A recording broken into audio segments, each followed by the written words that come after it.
This is Gigi Sabat, and you're listening to the Walk With Me podcast. My guest today is Reverend Kevin McGary. Welcome to the show. Gigi, it's a pleasure to be here with you. Thank you for having me. It's really an honor for me.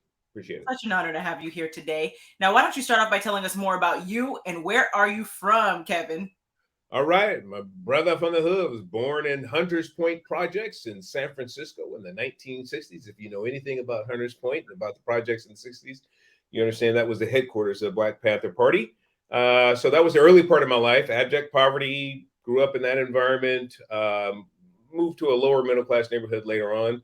And my parents, I went to, public school there. My parents are still happily married today after 62 years. And a native, a product, if you will, of San Francisco, the Bay Area. But here's what happened. What's interesting is I was a pretty good student because my dad, even though he was an alcoholic all my formative years, my mother used him as a wedge. Look, if you have a bad report card, I'm going to tell your drunk daddy and get him on you. So I always did pretty good. And when I graduated, I was at, kind of top of class, and I had the ability then to go to San Jose State and took a sociology degree at San Jose State. And so I got a sociology degree there. So you have to understand my trajectory: abject poverty, inner city boy life, the crazy stuff I used to do there. San Jose State sociology degree, so steeped in Marxism and understanding of that. And then I met the love of my life. We've now been married going on 36 years. And we decided to just strictly live biblically.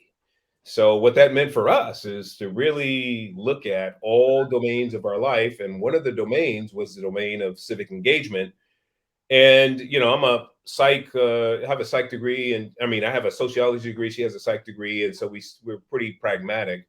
When we started to look at the various platforms and how we engage civically, we saw there was a big disconnect with really standing up for righteousness, faithfulness, and truth, and standing up for our community and how we were voting. We saw there was a disconnect there. So since that time, I've been a conservative, been voting biblically.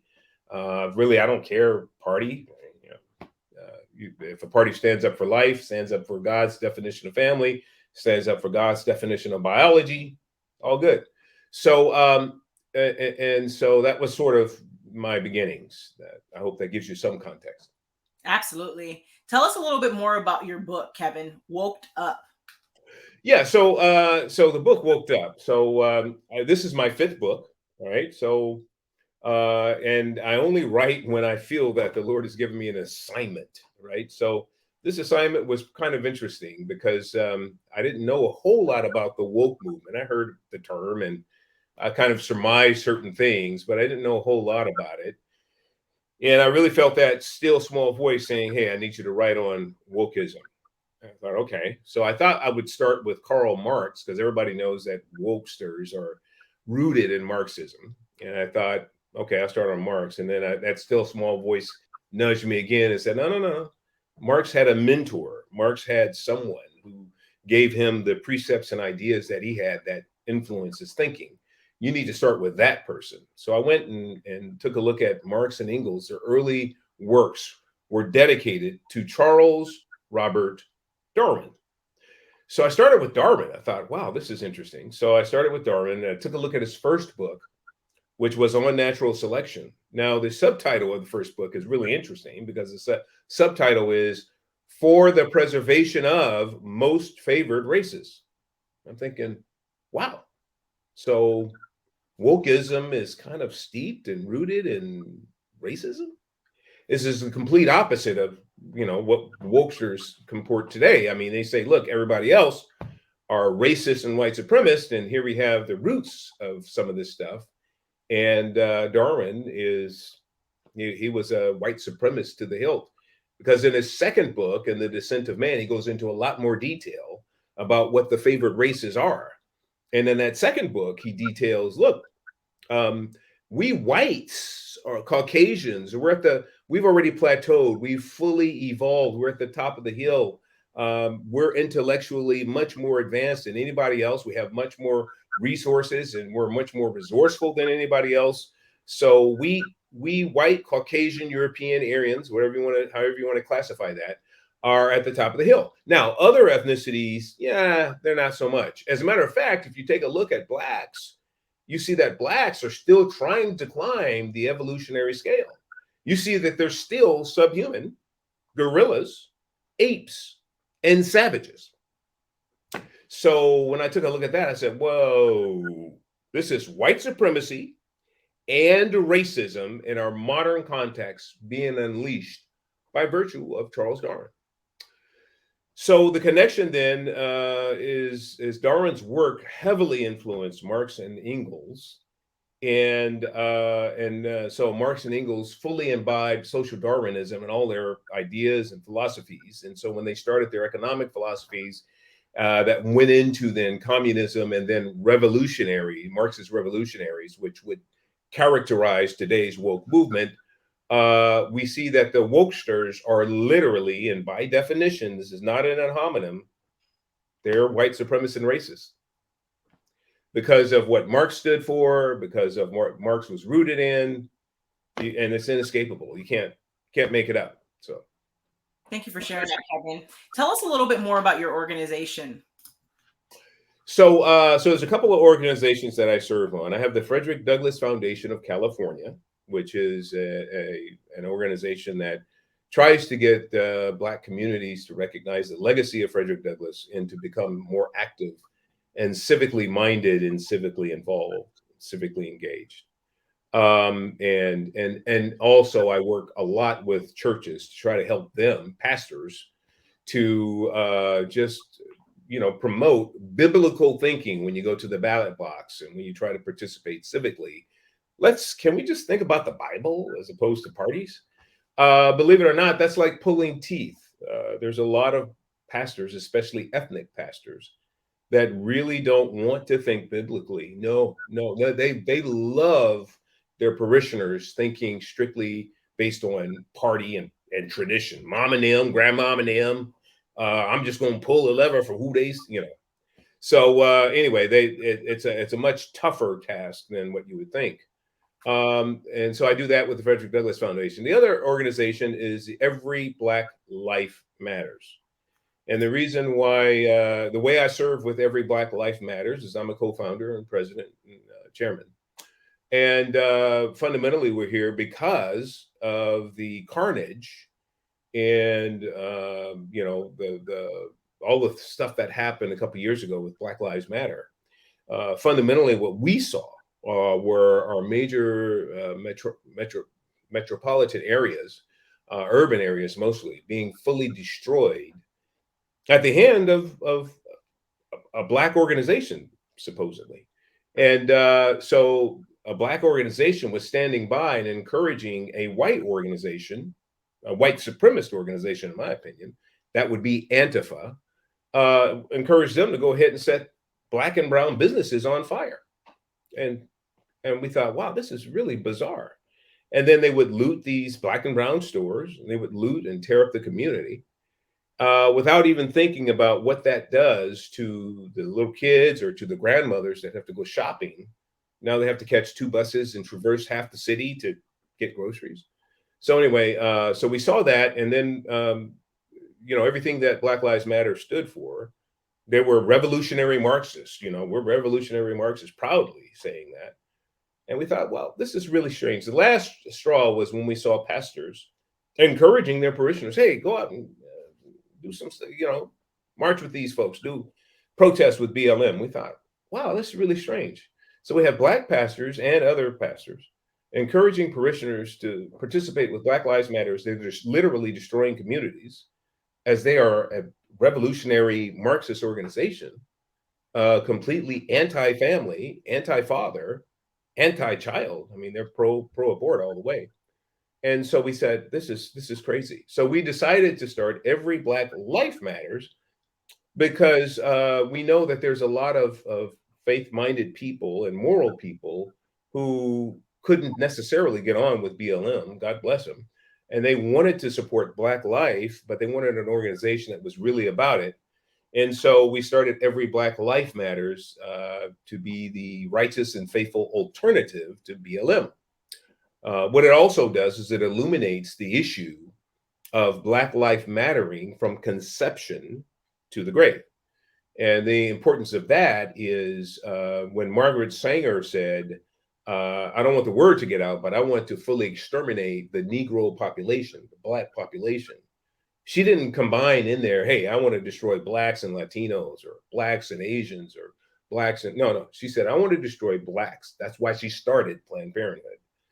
And so what it allows us to do is illuminate these factors and helps us to then promote a true anti-white supremacy and anti-racist, motif, where we can actually go about and help people understand. Look, Planned Parenthood was literally started by a white supremacist and a racist, and all she wanted to do was exterminate Blacks. And so that just doesn't comport to your support of that organization. So we do these kinds of things to help kind of, build the conversations across communities. Very powerful. Tell us a little bit more about your article. So latest article was Moloch, and so when I read the Bible and I take a look at how horrendous these child sacrifices were with Moloch and Baal, you take a look at it. They were taking live children and then putting them in the they had these huge idol gods, both Moloch and Baal, that had a fiery furnace as a stomach. Believe it or not, it was their stomach, and these kids were placed in the stomach, right, and burned to death horribly. You'd hear the screams and everything like that. And this was part of a ritual. This was, supposedly a sacrifice to the gods, right? And that would help the community to prosper. And I thought, this is barbaric. This is horrible. This is tragic. And I thought about that and I thought, I could never, ever be so savage. How could any communities be so savage? And I really felt that still small voice tap me on the shoulder and say, excuse me, it's much worse today. I'm thinking, oh. So I did a little research, and it comes out that, yeah, Moloch and Baal has nothing on what we're doing to the innocent babies in the womb today. Because today, we are literally still burning them in the womb by way of chemical abortions, right? But we go beyond that, okay? We go beyond that. We literally take the kids up to the time and even after birth in states like Minnesota, Michigan, and California. After birth, and we start dismembering them piece by piece, limb by limb. Now, these babies are alive and they could feel pain. It's already been proven even in the womb, let alone when they get out of the womb, right? And we're dismembering them piece by piece. And then we have the audacity to sell their body parts. So we've gone way beyond the rituals, the barbaric rituals and the savagery of the past. We today are much, much worse. And it was only maybe a few thousand children that were sacrificed in ancient times. Today, hundreds of millions, billions around the world. Because China has a huge number of children they abort all the time. It's continuous. So when you start factoring that in, we're far worse and much more savage than even the worst of the worst rituals that were in the biblical ancient times, right? So this article goes through that kind of explanation, but it also says, look, even those children that are born and they're fine. We as parents sacrifice them every day when we keep them in the public school system. Because literally what we're doing within the public school system is we're allowing those teachers that are mostly perverted, right? And I don't say that flippantly. I mean, matter of factly, just look at the stats, look at what you see. And these teachers are over sexualizing our children from kindergarten to 12th grade. And then they're confusing them. They're trying to create gender dysphoria by saying, look, you're not in the right body, this and that. And then they go further and they try to teach them how to hate your neighbor. Well, I thought we're fun-loving, faithful people. Love your neighbors is, God's, main command now, right? Love your neighbor as yourself, the great commandment. So we're actually teaching our children how to hate other people. I don't know about you, Gigi, but I didn't hating someone. That was an emotion I really didn't. Even now I can't really connect to. Likewise. But yeah, I mean, but it takes a lot of effort to try to hate somebody, and you're teaching children how to do this, right? So that is the child sacrifice that's happening for our children as they're growing up in today's world. And so I'm encouraging all parents and community members, look, please don't ignore the child sacrifices at the abortuaries and in our communities with these public school systems and their curriculums. All of it is child sacrifice, and we need to be sincere about trying to correct this. So we should join as many as we can homeschool networks. We should spawn more of them, learning pods, as many alternate educational platforms as possible is what we need today. Very true. Now, Kevin, what is your best advice to the audience for walking with purpose and living a life of happiness? Okay, so well, first of all, we have to recognize that we are here on assignment. And so for me and my family, for me and my wife, we try to connect with that first and foremost. What allows us to have joy is to know that we're simply here doing what God placed us here to do.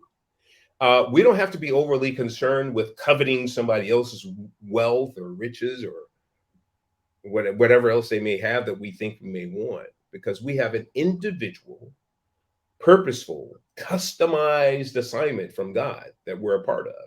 There's a lot of joy in that if you can connect with that. So many people have a lot of pain and sorrow and agony in life because they, in their own mind, want to pursue sort of the world system, right? And or the riches and glory of the world. If that's not the lane that God specifically created for you, then it's going to cause you more heartache and pain than you could ever imagine. Why don't we sit at the feet of the Lord, trust Him with the direction for our life, and just try to be the best at that? So that's what I encourage anybody, everybody, because as soon as you connect with that, then you can be whole and complete right where you are, and you could be without lack. And that's when you can experience true joy and true purpose, right? And so I would encourage anybody, that's the advice I would give is, look, just God created you for a particular assignment. Tap into what that is and just live that best life. Amen. Thank you, Kevin. Now, where can the audience find you? You can find me at everyblm.com, everyblm.com. And so you can go to that website, you can comment and become a partner, become a supporter, pray for us, support us, and then learn a lot more about what the works that we do in the communities and that at Every Black Life Matters. The other way is to certainly go into Amazon. You can connect with me there by getting the book and really learning about wokeism and how to really help our children and grandchildren and community children to understand that wokeism is not what you think it is. It's much more devious and insidious than that, and help bring them out of that. But you can't, if you don't have the talking points, which this book, perfectly characterizes, and everything's footnoted there for you. If you don't have the talking point, then you're not going to be able to do that. So, number two thing is you can connect with me as well via Amazon. Fantastic. Thank you, Kevin. Everyone, make sure to check out Kevin on his website. That's everyblm.com. And Kevin, thank you again for being a guest on the Walk With Me podcast. You have a blessed day. Thank you, Gigi. God bless you. Likewise.